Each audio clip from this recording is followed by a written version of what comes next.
ছেলের বউ চেয়েছিলে না মা, এই নাও বউ। জোর করে বিয়ে করিয়েছো, করেছি, তাই বলে যে এমন একটি মেয়েকে নিয়ে সংসার করব, সেটা ভেবে থাকলে তুমি ভুল মা। ওই মেয়ে আমার বেড পার্টনার হওয়ারও যোগ্যতা রাখে না। আমি আজই কানাডায় ফিরে যাব। সবেমাত্র বিয়ে করে বাড়িতে বউ তুলেছে নাভান শাহরিয়ার। তার এমন কথায় স্তম্ভিত হতভম্ব হয়ে লিভিং রুমে দাঁড়ানো তার বাড়ির প্রতিটি সদস্য, সাথে তার সদ্য বিয়ে করা নতুন বউও। ঘোমটা দিয়ে এতক্ষণ স্বামীর জন্য অপেক্ষা করছিল সে। নিচের কথাটা সহজেই তার কানে এসে বাড়ি খায়। দুহাতে লেহেঙ্গা ধরে রুম থেকে বেরিয়ে যায় সে। দোতলার করিডোরে আসতে দেখতে পায় রক্সটা তার সেই সুদর্শন স্বামীকে। অশ্রুসিক্ত নয়নে তাকিয়ে থাকে। এক বুক স্বপ্ন সব শেষ হয়ে যাবে। নাভানের এই কথার মানে ধরতে পারছে না কেউই। সে তো মাত্র বিয়ে করলো, তাহলে কি মজা করছে নাভান? কিন্তু নাভানের মতো এমন গম্ভীর পুরুষ মজা করবে বলে মনে হচ্ছে না কারো। ভেতরে রাগ পুষে গম্ভীর মুখে ছেলের দিকে এগিয়ে যায় সোহানা মির্জা। কঠোর গলায় বলে ওঠে, এসব কি বলছো তুমি নাভান? যাও, বাসর ঘরে ইনায়া তোমার জন্য অপেক্ষা করছে। বাসর? সে তুমি ভাবলে কি করে আমি এখন ওই রুমে যাব? চোখ মুখ গম্ভীর করে মায়ের ডাকে কুটিল দৃষ্টিতে তাকায় নাভান শাহরিয়ার। এক পলক সোহানা মির্জার দিকে তাকিয়ে বিকট শব্দে গা দুলিয়ে হেসে ওঠে সে। হাসতে হাসতে চোখ দিয়ে পানি এসে যায় তার। সহজাতি তার মায়ের দিকে আঙুল তুলে মুখে হুঙ্কার দিয়ে বলে, তুমি কি ভেবেছো সোহানা মির্জা আমি তোমার হাতের পুতুল? নো, বিয়েটা আমি করেছি তোমাদের শিক্ষা দিতে, চরম প্রতিশোধ নিতেই করেছি। নাভান, কি বলছিস এইসব? এতক্ষণ চুপ করে তাদের কাহিনী দেখছিল নাহিদ মির্জা ও তার মা আয়েশা মির্জা আর নাভানের ছোট বোন নিধি। তার পাশেই দাঁড়ানো নাভানের ছোট চাচা আর তার বউ নিপা। কারো মুখে কোনো কথা নেই। নাভান যে এমন করবে আগে থেকেই নাহিদ মির্জার কিছুটা আন্দাজ হয়েছিল তার। কিন্তু স্ত্রীর জেদের কাছে সবই তুচ্ছ যেন ওনার। নাভানের দিকে তাকিয়ে খেকিয়ে উঠলেন তিনি। এটা কোনো ছেলে খেলা নয় নাভান, এইভাবে একটা মেয়ের জীবন নষ্ট করতে পারো না তুমি। ইনায়ের মতো একটা এতিম মেয়ের জীবন তুমি নষ্ট করবে? তাই তাহলে আমার আর অদিতির জীবনটা কেন নষ্ট করলে তোমরা? Why? Answer me. Because he is a prostitute. সে ইনায়ার নখেরও যোগ্যতাও রাখে না। স্টপ মা। সোহানা মির্জার কথার প্রেক্ষিতে ভয়ঙ্করভাবে চিৎকার দিয়ে ওঠে নাভান। চোখ দিয়ে তার আগুন ঝরছে, যেন সব কিছু তছনছ করে ফেলবে। টি টেবিলটা লাথি মেরে উল্টে দেয় সে। মুহূর্তেই সেটা ভেঙে চূর্ণ বিচূর্ণ হয়ে যায়। আর একবারও অদিতিকে নিয়ে বাজে কথা বললে আমি যে কি করব, আই ডোন্ট নো মাইসেলফ। কি করবে তুমি বলো, কি করবে? বিয়ের আগেই যে মেয়ে পরপুরুষের সাথে বেড শেয়ার করে তাদের তো প্রস্টিটিউটে বলে, তাই না? রক্তচক্ষু নিয়ে মায়ের দিকে তাকিয়ে থাকে নাভান। পেশিবহুল দেহটা ফুলে ফেপে ওঠে যেন। মায়ের জায়গায় অন্য কেউ থাকলে এতক্ষণ তার শেষ দেখে ছাড়ত নির্ঘাত। সোহানা মির্জা কুটিল হেসে বলে ওঠে, তুমি ভাবলে কি করে নাভান তোমার ওই 2 টাকার রক্ষিতাকে আমি মির্জা বাড়ির বউ করে আনবো? শুনে রাখো, এই মেয়েকে শুধু তোমার বরাদ্দ রাখা হোটেল রুমের বেড পর্যন্তই শোভা পাবে, মির্জা বাড়ির বউ হিসেবে না। সোহানা মির্জার কথায় বাড়ির সকলে ভয়ে নাভানের দিকে তাকায়। নাভানকে এখন হিংস্র বাঘের ন্যায় লাগছে। দুহাতে মাথায় নিজের চুল চেপে ধরে সে কিছুতেই রাগ কমাতে পারছে না। ইনায়া ব্যথিত নয়নে তাকিয়ে আছে। স্বামী নামক মানুষটার জীবনে অন্য নারী সে আর ভাবতে পারছে না। কবুলের জোর এতটাই যে 3 ঘন্টা আগেই সে না দেখা অচেনা মানুষটাকে 3 কবুল বলে আপন করে ফেলেছিল। আয়েশা মির্জা এবার দোতলার করিডোরে তাকায়। ইনায়াকে দেখে নিধিকে বলে তাকে ঘরে নিয়ে যেতে। নিধি উপরে উঠে আসে। ইনায়ার দিকে তাকিয়ে তার বড্ড মায়া হয়। এমন আসমানের হুরকে তার ভাই অবজ্ঞা করছে। ইনায়াকে কি বলে সান্ত্বনা দিবে তা সে জানে না। বিধ্বস্ত ইনায়ার দিকে তাকিয়ে মিহি কণ্ঠে বলে, চলো ভাবি। ঠায় দাঁড়িয়ে রইল, সে নড়ল না একটুও। আয়েশা মির্জা এবার ছেলের বউয়ের কাছে উঠে আসে। মুখটাকে বিকৃতি করে বলে ওঠে, যা নয় তা মুখে আসছে বড় বৌমা। বলি, এখানে যে স্বামী, দেবর, মেয়ে, শাশুড়ি আছে ভুলে গেছ? নতুন বউটা যদি এইসব শুনে তার কি হইব? আর দাদু ভাই কি চাই তোর এখন? তুই যেটা বলবি সেটাই হবে। নাভান মায়ের দিকে তাকিয়ে কাঠ কাঠ গলায় বলে, তুমি আমার মা না হলে তোমাকে এতক্ষণে 10 হাত মাটির নিচে পুঁতে ফেলতাম। সোহানা মির্জা তাকিয়ে আছে তার ছেলের দিকে। এই এক অদিতির জন্য আজ তার মাকে সেই সব কথা বলছে। নাহিদ মির্জা এবার অনেক রুষ্ট হয়ে যায়। কি করবেন তিনি? নাভানের চাচা নওয়াজ মির্জা এবার নীরবতা ভেঙে তড়িৎ গতিতে নাভানের সামনে এসে দাঁড়ায়। সে স্তম্ভিত হয়ে বলে, তুমি বেশি হাইপার হয়ে যাচ্ছ না নাভান? মায়ের সাথে এভাবে কথা বলছো তুমি? বিষয়টা শান্তভাবে বসে ভাবো। তুমি যেটা চাইছো সেটা সম্ভব নয়। তিন কবুল বলে একটা মেয়েকে স্বীকার করেছো তুমি। নাভান সোহানা মির্জার দিকে তাকিয়ে কম্পিত কণ্ঠে বলল, কানাডা থেকে ফিরতে মাতৃত্বের কসম দিয়ে তুমি যা করতে বলেছো আমি তাই করেছি। তুমি বলেছো অদিতিকে বিয়ে না করে তোমার পছন্দের মেয়েকে বিয়ে করতে। আমি তাকে না দেখেই তোমার কথা মতো বিয়ে করেছি, কিন্তু সংসার করার প্রতিজ্ঞা আমি করিনি, তাই আর কোনো কথা আমি তোমার রাখবো না। সোহানার সামনে তাকিয়ে কর্কশ গলায় বলে ওঠে, ইনায়ার বাবা মায়ের মৃত্যুর আগেই তাদের সাথে আমি তোমার আর ইনায়ার বিয়ে ঠিক করেছিলাম। যেভাবেই হোক আমি সেটা রেখেছি। এখন থেকে সে তোমার অর্ধাঙ্গিনী, তার সাথেই তোমার থাকতে হবে। নাভান মুখে চ শব্দ করে উঠল যেন। বাঁকা হেসে পরিবারের প্রত্যেকটা লোকের দিকে তাকিয়ে বলে ওঠে, একটু পরে আমার ফ্লাইট, আমি কানাডায় ফিরে যাচ্ছি। সবাই যেন একটু তটস্থ হলো ভয়ে। চলে যাবে মানে কি? আয়েশা মির্জা এবার কাতর কণ্ঠে বলে ওঠে, 7 বছর পরে দেশে আসলি আর 7 দিন না থাইকে চলে যাবি? সব তোমার দোষ সোহানা, তোমার জন্য এত ঝামেলা। তুমি চুপ করো আসুম। আর মা, তোমার ভালো ছেলে আমি, তোমার কথাই রাখবো। করবো না অদিতিকে বিয়ে, তাহলে কানাডা যাচ্ছ কেন? বিকজ আমি আর অদিতি উইল লিভ টুগেদার। কথাটা যেন বিশাল বড় লিভিং রুমে বিস্ফোরণ ঘটালো। সবাই অবাক হয়ে দেখছে নাভানকে। ছেলে বিদেশি কালচার সবই আয়ত্ত করে ফেলেছে। মা বিয়ে করতে দেয়নি বলে বিয়ে ছেড়ে থাকবে সে। নাহিদ মির্জা এবার রাগান্বিত হয়ে বলে, পাগল হয়েছ? ঘরে বউ রেখে বিদেশে মেয়ে নিয়ে পড়ে থাকবে? এতই যখন অদিতিকে ছাড়তে পারবে না, তাহলে ইনায়াকে বিয়ে করতে মত দিলে কেন? ও বাবা, marriage is not a important, only if you both agree. আর রইল ওই মেয়েটাকে বিয়ে করার কথা, ওটা মা আর ওই মেয়েটার জন্য সারপ্রাইজ ছিল। সে বামন হয়ে চাঁদে হাত দিতে চেয়েছিল, আর মা সে মেয়েটাকে বউ হিসেবে চেয়েছে, সেটাও দিলাম। সদবোধ। তুমি থাকো তোমার মির্জা বাড়ির ছেলের যোগ্য বউ নিয়ে, সেটাই তো চেয়েছ। সোহানা মির্জা অবাক হয়ে তাকিয়ে রইল নাভানের দিকে। বিদেশে উচ্চশিক্ষা নিতে গিয়ে তার ছেলে নিজের কালচারটাকেও বদলে ফেলেছে। তিনি নিজেকে যেন এই মুহূর্তে অনেক অসহায় মনে করছে। ধপ করে সোফায় বসে পড়েন তিনি। নিজ হাতে একটা বাচ্চা মেয়ের জীবনটা তিনি নষ্ট করে ফেলেছে। কি করবেন তিনি এখন? নিপে এক গ্লাস পানি এনে সোহানাকে দেয় আর মিনমিন কণ্ঠে বলে ওঠে, ভাবি, আপনি নিজেকে এখন ঠান্ডা রাখুন, ধৈর্য হারা হবেন না। ইনায়াকে সামলাবে কে? এতটুকু মেয়ে এত বড় ধাক্কাটাকে সামলাতে পারবে না। সোহানা এক পলক তাকায় নাভানের দিকে। নাহিদ মির্জা কঠোর গলায় জিজ্ঞেস করে, এটাই তোমার শেষ কথা নাভান?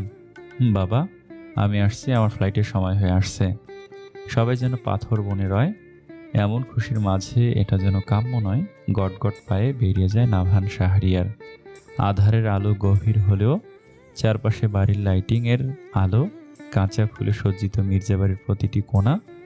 তখনই নুপুরের ঝংকারের আওয়াজ আর বুক ফাটা কিশোরীর করুণ আর্তনাদ সব মিলে কেঁপে ওঠে যেন মির্জা ভিলা। নিশীতে রাতে গগন বিহারী এই করুণ পাখির আর্তনাদ কি শুনতে পেয়েছিল পুরুষটা, নাকি শুনলেও হৃদয় কাঁপাতে পারেনি সেই কান্না? কোনো রকম দৌড়ে সেই রুমে প্রবেশ করলো ইনায়া।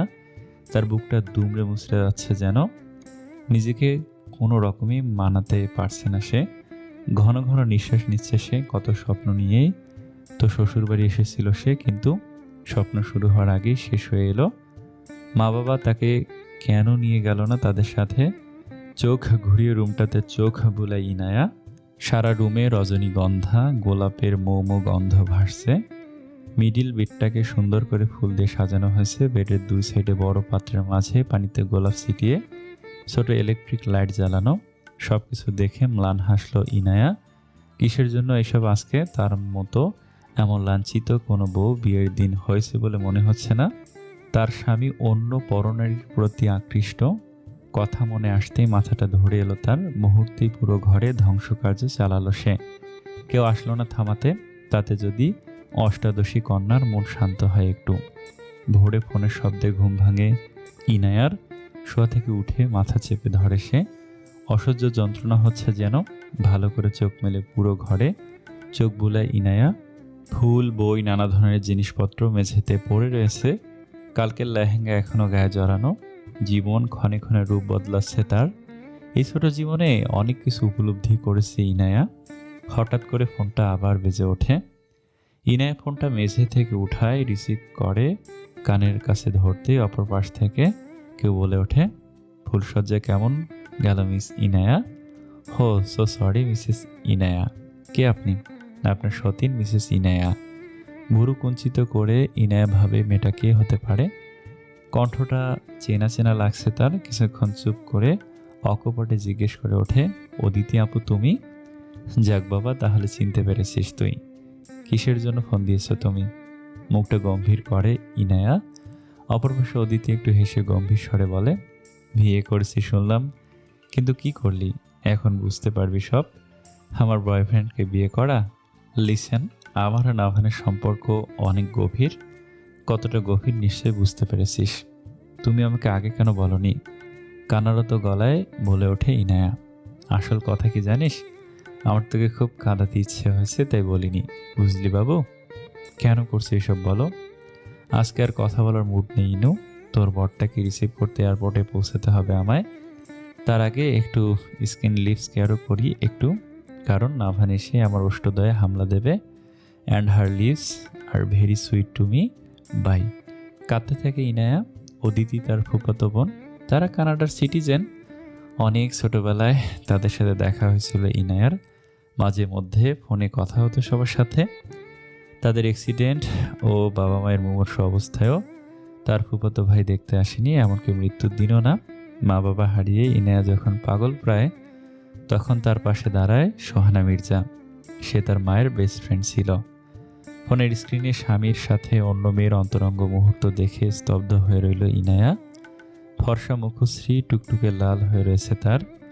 লাল ঠোঁটগুলো তীর তীর করে কাঁপছে তার। সবকিছু অসহ্য লাগছে তার কাছে। নাভান আর অদিতির বেশ কিছু অন্তরঙ্গ ভিডিও তার হোয়াটসঅ্যাপে পাঠিয়েছে অদিতি। ইনায়া ভাবতে পারছে না কতটা নির্লজ্জ হলে কেউ এইসব করতে পারে। বুকটা প্রায় জ্বলে যাচ্ছে তার।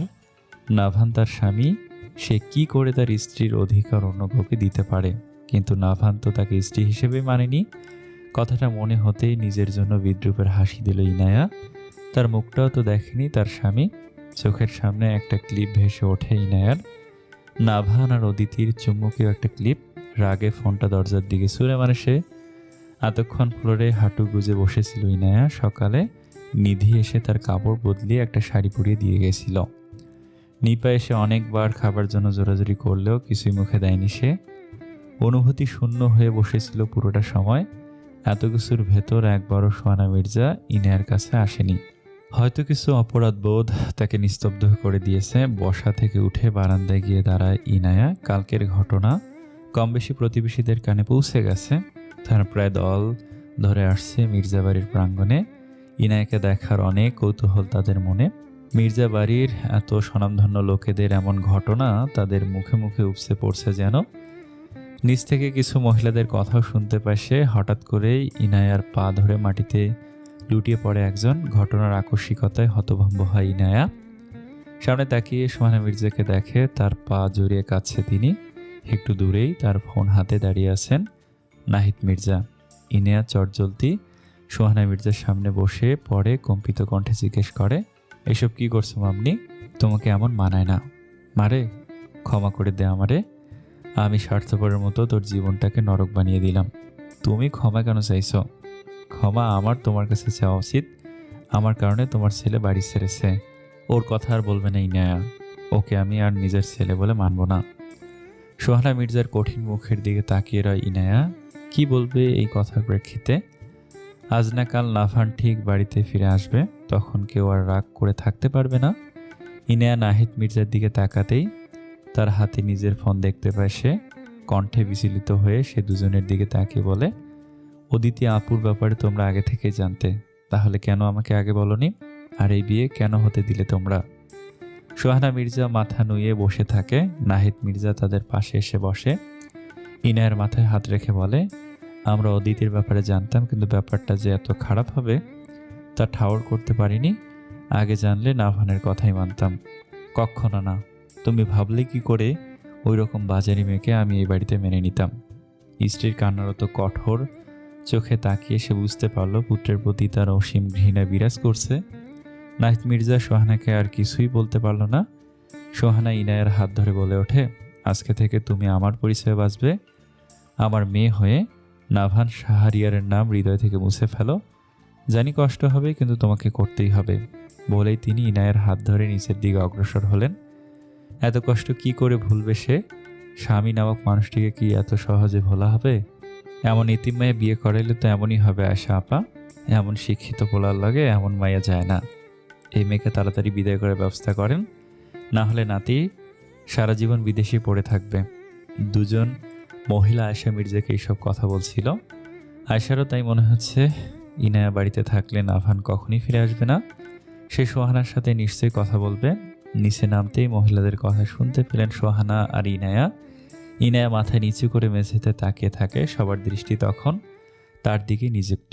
সোহানা সবার দিকে তাকিয়ে বলে ওঠে, ইনায়া এখন থেকে এই বাড়িতেই থাকবে। কোন পরিচয়ে তাকে এখানে রাখবে বৌমা, যেখানে নাভান তাকে অস্বীকার করেছে? নাভানের সাথে আমাদের সম্পর্ক কালকেই শেষ হয়ে গেছে মা। আর রইলে ইনায়ার কথা, সেই বাড়ির মেয়ের পরিচয় থাকবে। আয়শা মির্জা এবার অনেকটা রুষ্ট হলেন। এভাবে তো চলবে না। সোহানার অতিরিক্ত রাগের কারণে এসব হয়েছে বলে তার মনে হচ্ছে। গম্ভীর মুখে বলে ওঠে, আর পাগলামি করো না তুমি। তোমার এই জেদের কারণে আজ এই অবস্থা। নাভান ঘরের ছেলে ঠিকই বাড়িতে ফিরবে। এর চেয়ে ভালো হবে তুমি ইনায়াকে তার মামার বাসায় দিয়ে আসো। ইনায়া এই বাড়িতেই থাকবে। এতে যদি কারো সমস্যা থাকে সে নিজেই যেন নাভানের মতো চলে যায়, অন্যথায় আমি ইনায়াকে নিয়ে বেরিয়ে যাব। সবাই চুপ হয়ে যায় সোহানার কথায়। বাড়ির প্রতিটি সদস্য বুঝতে পারছে না সামনে কি হতে চলেছে, কিন্তু নাভানকে যে সোহানা সহজেই মাফ করবে না ঢের বুঝতে পারছে তারা। ইনায়া সোহানার দিকে তাকিয়ে মনে মনে ভাবতে থাকে, এই একটা মানুষ কতক্ষণ তার জন্য একাই লড়াই করবে। এর চেয়ে তার চলে যাওয়াই ঠিক। Eastern night club, Canada. ক্লাবের ভেতর খোলামেলা পোশাকে কয়েক দল যুবক যুবতীরা আনন্দে মেতে উঠেছে। জমকালো আয়োজন, চারপাশে নানা রকমের লাইটিং, হুইস্কির বোতল আর মিউজিক, সব মিলিয়ে এক অন্যরকম সন্ধ্যা। বার টুলে বসে ইচ্ছে মতো ড্রিঙ্কস করছে নাভান শাহরিয়ার। ফর্সা গায়ে জড়ানো কালো শার্ট শরীরে এঁটে আছে, তাতে তার পেশিবহুল হাত বিদ্যমান। চুলগুলো সুবিন্যস্তভাবে কপালে ছিটিয়ে আছে। আশেপাশের মেয়েরা এক প্রকার তাকে চোখ দিয়ে গিলে খাচ্ছে। এখানে সে মোস্ট হট ব্যাচেলার হিসেবে পরিচিত। একের পর এক ড্রিঙ্কস করেই চলছে নাভান। চোখ দুটো তার টুকটুকে লাল হয়ে আছে। বাড়ি থেকে আসার পর থেকেই অশান্তিতে আসছে সে। অফিস কাজ কিছুই ভালো লাগে না তার। মায়ের সাথে বেশি রুড হয়ে গিয়েছিল এবার, কিন্তু তার কাছে আর কিছুই করার ছিল না। পিঠের ওপর কেউ হাত রাখতেই পিছনে ফিরে তাকায় নাভান। একটা ছোট্ট ওয়েস্টার্ন ড্রেস পরে দাঁড়িয়ে আছে অদিতি, মুখে তার চমৎকার হাসি। নাভানের হাত থেকে ড্রিঙ্কস গ্লাসটা নিয়ে নাভানের উরুর ওপর বসে সে। দুই হাত দিয়ে অদিতির কোমর জড়িয়ে ধরে নাভান। অদিতি নাভানের গালে হাত রেখে আদুরে গলায় বলে ওঠে, কি হলো তোমার? বিডি থেকে ফিরে এসে একদম বদলে গেছো তুমি। আই ডোন্ট নো, কেমন যেন অস্থির লাগছে সব কিছু। গাল থেকে অদিতির হাত সরিয়ে বলে উঠল নাভান। অদিতি কুটিল হেসে নাভানের কানে কানে স্লো ভয়েসে বলে ওঠে, ওকে লেটস গো। কোথায়? তোমার অস্থিরতা কমাতে। নাভান অনেকটা বিরক্ত হয়ে অদিতিকে নামিয়ে দিল। দাঁড়িয়ে অস্থির ভঙ্গিতে মাথা চেপে ধরে বলে, এসব ভালো লাগছে না অদিতি, চলো বাড়ি যাই। এই অস্থিরতা কি তোমার বউয়ের জন্য নাভান? সামনে তাকিয়ে অদিতির মুখে গভীর দৃষ্টি ফেলল নাভান। অদিতি গম্ভীর মুখে তাকিয়ে আছে তার দিকে। সহজে উত্তর দিতে পারল না নাভান। মনে করলো সেদিন রাতের গগন বিহারী এক মেয়ের কান্না, যা তার পুরুষ মনেও নড়িয়ে দিয়েছিল তৎক্ষণাৎ। তারপরও নিজের অ্যারোগ্যান্ট মনোভাব তাকে থামতে দেয়নি। ওটা ওই মেয়ের প্রাপ্য ছিল। Don't take it to hearts. হ্যাঁ মনে হচ্ছে নাভান, বলে উল্টো ঘুরে ক্লাবের বাইরে বেরিয়ে যায় অদিতি। নাভান বড় করে নিঃশ্বাস ফেলে এগিয়ে যায়। তার সব কিছু অসহ্য লাগছে। নাভান গাড়ি পার্কিং এরিয়ায় যায়। যেতেই দেখতে পায় অদিতি রাগ করে পিছনের সিটে বসে আছে। নাভান গাড়ি স্টার্ট দেয়। কিছু দূর যেতেই আচমকা গাড়ি ব্রেক কষল সে। গাড়ি থেকে নেমে পিছনের সিটে বসে অদিতির দিকে তাকালো সে। অদিতি বিরক্ত স্বরে বলে ওঠে, হোয়াট? গাড়ি বন্ধ করলে কেন? Don't mess. বলে অদিতির অতি সন্নিকটে চলে আসে নাভান। একজনের নিঃশ্বাস অন্যজনের মুখে ভারী লাগছে। একে অপরের দিকে তাকিয়ে থাকে নির্লিপ্তে। রাগ পড়ে যায় অদিতির।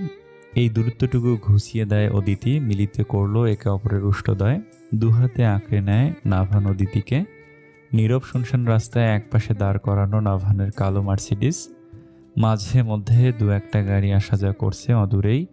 বন থেকে শোনা যায় কিছু অচেনা পাখির কলরব।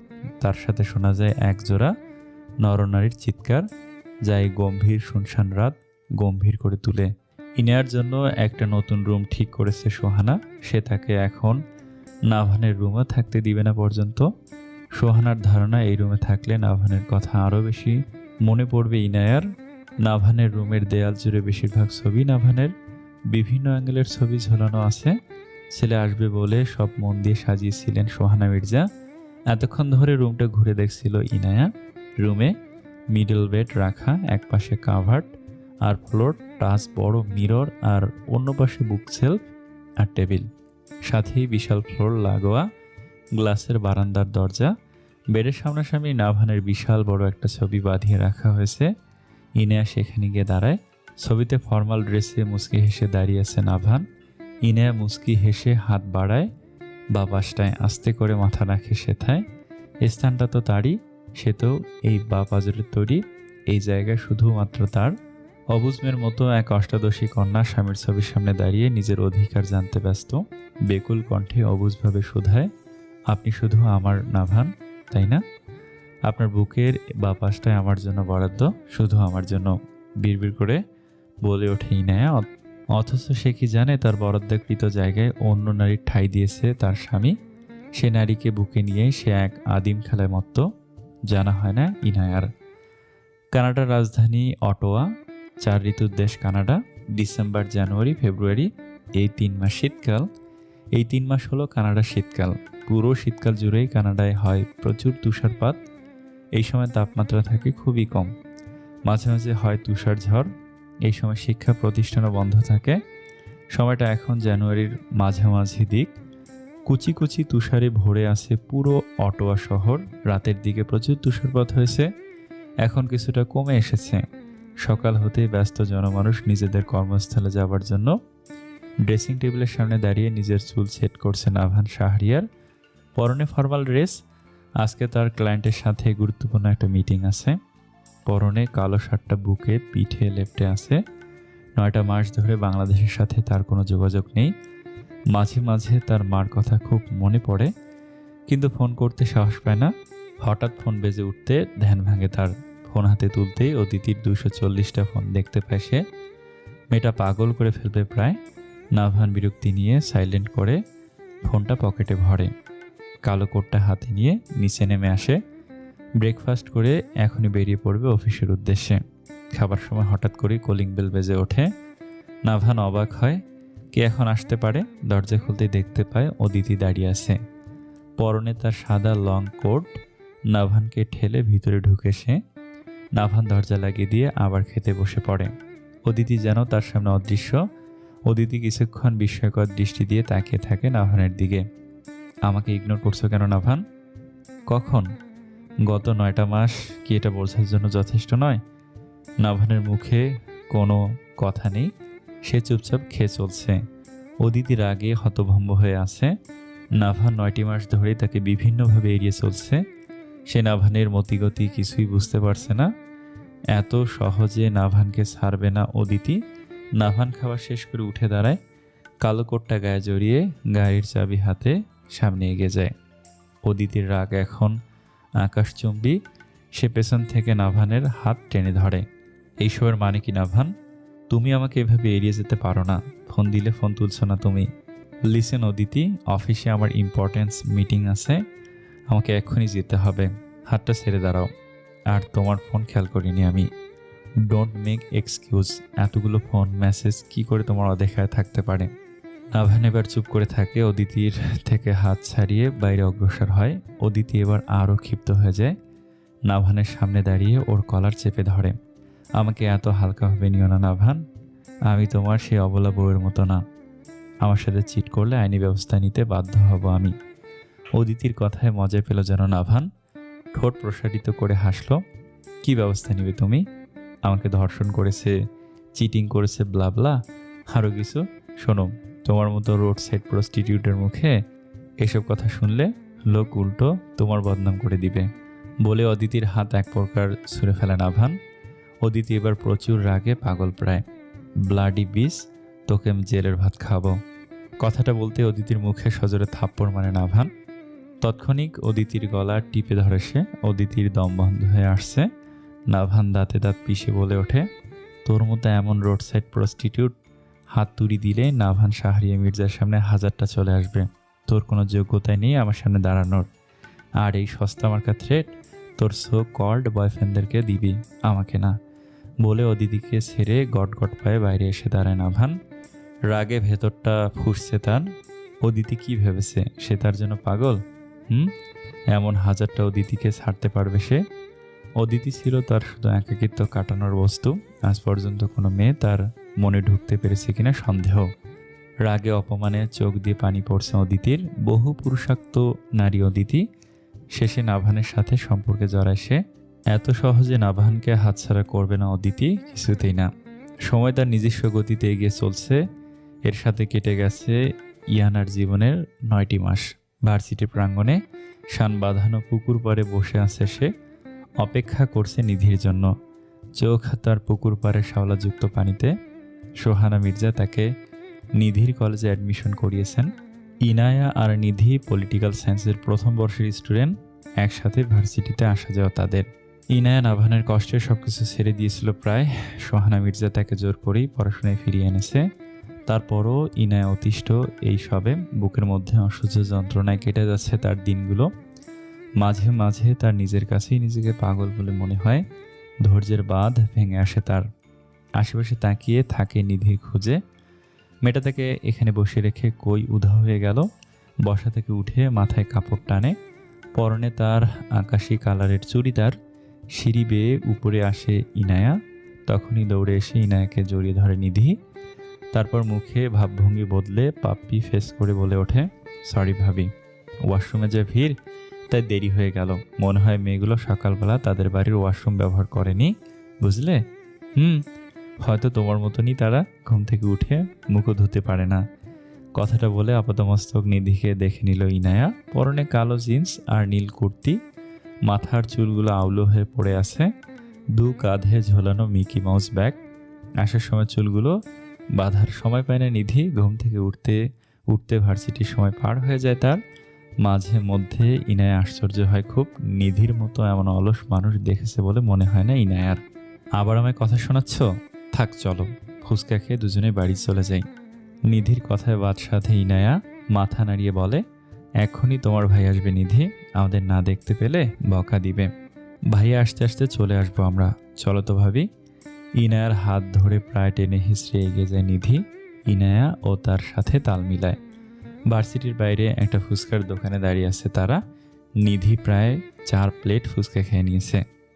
আর মাঝে মধ্যে বলেছে, এটাই শেষ ভাবে, আর খাবো না। ইনায়া শেষমেশ বিরক্ত হয়ে নিধির হাতের প্লেটটা রেখে দেয়।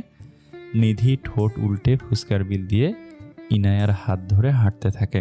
হঠাৎ করে ব্যাগে চোখ যেতেই চিৎকার দেয় নিধি। আচমকা নিধির চিৎকারে হকচকিয়ে গেল ইনায়া। নিধি ব্যাগ হাতে বিলাপ করছে। আশেপাশে সবাই অদ্ভুতভাবে তাকায় নিধির দিকে। সবার মূল কেন্দ্রবিন্দু সে। ইনায়া ঝটপট জিজ্ঞেস করে, কাঁদছো কেন নিধি, কি হয়েছে? ভাবি আমার তুলতুলা, ব্যাগের দিকে ইশারা করে বলে নিধি। ইনায়া দেখে নিধির ব্যাগের সাইডে ঝুলানো ছোট ছাইরঙা মাউস টেডি রিংটা আর নেই। সেটা সে অনেক পছন্দ করে অনলাইন থেকে অর্ডার দিয়েছিল। নাম দিয়েছিল তুলতুলা। ইনায়া বিরক্ত স্বরে বলে, এই জন্য মাঝ রাস্তায় কাঁদছো তুমি? বোকা মেয়ে, বাসায় চলো, নতুন একটা কিনে নিও। না, আমার তুলতুলাই চাই। বলেই সে উল্টো দিকে দৌড়ে গেল। ইনায়া আশেপাশে তাকিয়ে তার পিছু নিল। নিধির দ্বারা এসব করা সম্ভব। অনেক কষ্টে নিধির নাগাল পায় না ইনায়া। এটা এখন খুঁজলে পাবে তুমি? রাস্তায় দাঁড়িয়ে বিশ্রী কাণ্ড করো না তো, চলো। ইনায়া রুষ্ট হয়ে বলল প্রায়। নিধি আর ইনায়া প্রচুর হাঁপাচ্ছে। নিধি কান্নারত অবস্থায় সামনে তাকিয়ে বলে ওঠে, ওই দেখো পেয়েছি। ইনায়া নিধির দৃষ্টি অনুসরণ করতেই দেখতে পায় তাদের থেকে কিছুটা দূরে ছাই রঙের কিছু একটা পড়ে আছে। নিধি আর ইনায়া সেদিকে যায়। নিধি অনেকটা উচ্ছ্বসিত হয়ে সেটা হাতে তুলে নেয়। তাদের দুজনের চোখ বড় হয়ে যায়। ইনায়া ওড়না দিয়ে ইতিমধ্যে নাক মুখ চেপে ধরে। বমি ঠেলে আসছে তার, কারণ নিধির হাতে ছাই রঙের মরা চ্যাপ্টা ইঁদুর। ভেতরে পোকা কিলবিল করছে। নিশ্চয়ই গাড়ির নিচে পড়ে এটা ভর্তা হয়ে রয়েছে। নিধি খুশির চোটে না বুঝে এটাই ধরে নিয়েছে। নিধির বিষয়টা মস্তিষ্কে আসতেই সেটা ছুঁড়ে মারে। তৎক্ষণাৎ সেটা গিয়ে পড়ে এক সাদা গাড়ির কাছে। আচমকা গাড়ির ব্রেক কষল একজন। গাড়ির সামনের কাছে কিছু একটা পড়েছে। গাড়িটা বন্ধ করে বেরিয়ে আসে এক যুবক। গন্তব্য তার নিধি আর ইনায়ার দিকে। নিধি চোখ মুখ কুঁচকে চিৎকার দিয়ে হাত ঝাড়তে শুরু করে। ইনায়া আর সহ্য করতে পারছে না, ভেতরটা তার উল্টে আসছে প্রায়। কি হচ্ছে এখানে? বাদরের মতো লাফাচ্ছিস কেন নিধি? তোদের না ভার্সিটির সামনে দাঁড়িয়ে থাকতে বলেছিলাম? হঠাৎ এক ভরাট কর্কশ কণ্ঠ কানে আসতেই চোখ তুলে তাকায় ইনায়া। সামনে দাঁড়ানো সুঠামদেহী এক পুরুষ। কুটকুটে কালো চোখের মণি জোড়ায় রাগের আভাস। গম্ভীর মুখ জোড়া যেন তপ্ত আগুন। বিরক্ত সহিত তাদের দিকে তাকিয়ে আছে।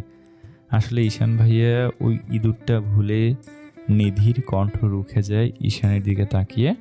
সে তৎক্ষণাৎ তার লাফানি বন্ধ করেছিল ঈশানের উপস্থিতি বুঝতে পেরে। ঈশান ভুরুকুসে একবার নিধির হাতের দিকে তাকায়, তার গাড়ির দিকে আরেকবার তাকায়। মরা ইঁদুরটা এখন গাড়ির কাছে ছড়িয়ে ছিটিয়ে আছে। মুহূর্তের একটা বিশাল আকার ধারণ করে ঈশানের। দাঁতে দাঁত পিষে বলে ওঠে, ইডিয়েট একটা! কি হাল করছিস গাড়ির? তোর মতো এমন নোংরা অস্বাস্থ্যকর মানুষ আমি জীবনে দেখিনি। ঈশানের ধমক খেয়ে নিধির ঠোঁট জোড়া উল্টে এলো প্রায়। ইনায়া গাড়ির দিকে নজর দিতেই এবার আর শেষ রক্ষা হলো না। রাস্তায় দাঁড়িয়ে মুখ ভরে বমি করে দিল সে। নিধি গিয়ে ইনায়ার পিঠে হাত বোলাতে শুরু করে। ইনায়া নেতিয়ে গেছে অনেকটা। ঈশান গিয়ে গাড়ির ভেতর থেকে পানির বোতল এনে ইনায়ার দিকে ধরে। চোখে মুখে পানি দিয়ে কুলি করে নাও ভাবি। ইনায়া একবার ঈশানের দিকে তাকায়। কালো চোখ জোড়া শান্তভাবে নির্লিপ্ত। শরীরে লেপ্টে আছে সাদা রঙের শার্ট। ঘামে জবজবে অবস্থা তার। শ্যামরঙা মুখটায় অস্থির একটা ছায়া। নাও। ইনায়া হাত বাড়িয়ে ধরে বোতলটা। সে এখন অস্থিরতা অনুভব করছে। এভাবে বমি করে দেওয়ায় লজ্জাও লাগছে বেশ। চোখে মুখে পানি দিয়ে উঠে দাঁড়ায় ইনায়া। দেখলি তো, প্রথম আমার গাড়িটা, আর এখন আবার ভাবিকে। দুজনকে অসুস্থ বানিয়ে ছেড়েছিস তুই। ঈশানের কথায় চোরা চোখে তাকায় নিধি। সে ঈশানের রাগ সম্পর্কে বেশ জানে। কত কথা যে বলবে ঈশান তার কোনো হুদিস নেই। তোর শাস্তি হলো আমার গাড়িটা পুরোটা তুই পরিষ্কার করবি। বাদ দিন ভাইয়া, আমার খারাপ লাগছে, বাড়ি চলুন। ইনায়ের কথায় তার দিকে তাকালো ঈশান। মুখটা শুকিয়ে এইটুকু হয়ে আছে প্রায়। অস্থির হয়ে ড্রাইভারকে কল করলো অন্য একটা গাড়ি নিয়ে আসার জন্য।